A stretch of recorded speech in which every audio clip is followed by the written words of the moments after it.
Une toute petite vidéo à propos du micro. Les micros sont des objets magiques et merveilleux. Avec leurs drôles de bobines, leur talent pour condenser sons et courants électriques, ils ont creusé leur sillon durant le XXe siècle, d'enregistrements en concert ou en émissions de radio, s'imposant aussi bien au cinéma qu'à la télévision, et se répandant partout, d'Allemagne où ils furent inventés, jusqu'au fin fond de la Micronésie.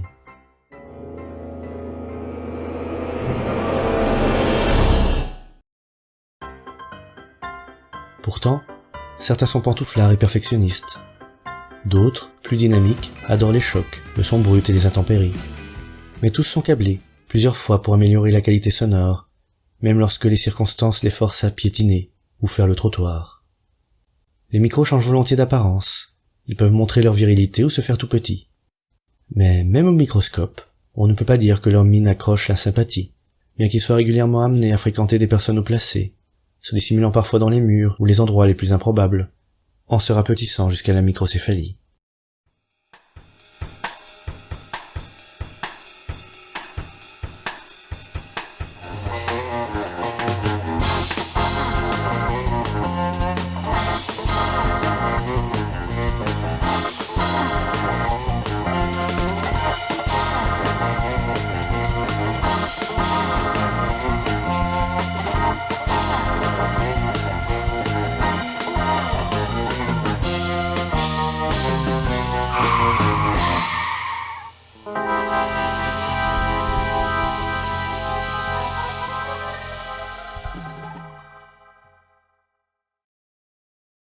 Face au danger, le micro a donc besoin de protection, se réfugiant souvent derrière un filtre anti-pop qui l'éloigne des menaces et des consonnes trop agressives.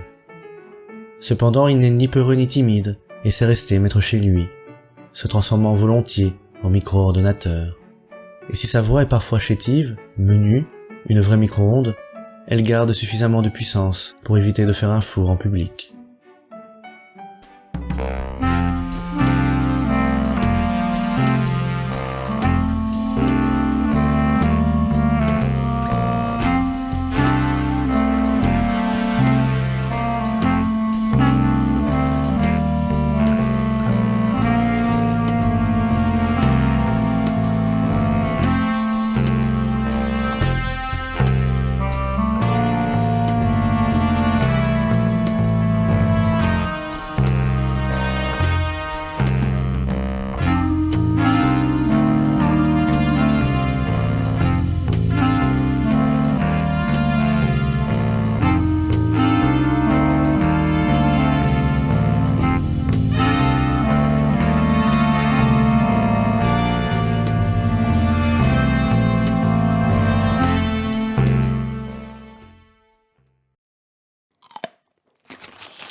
Chacun sait qu'en matière de son, le micro ne manque pas d'appétit.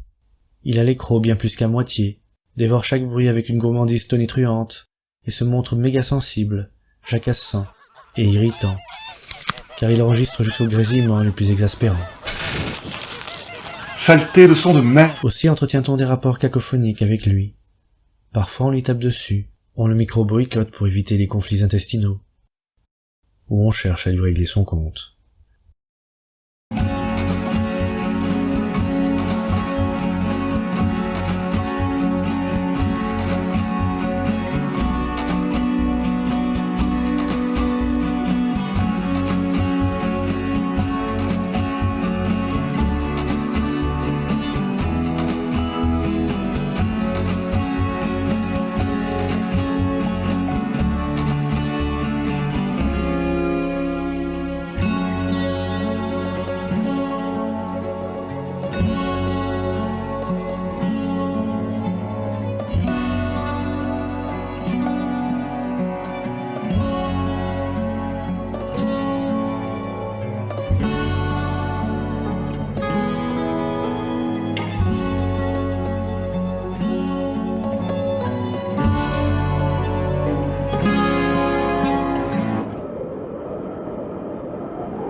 rien n'y fait.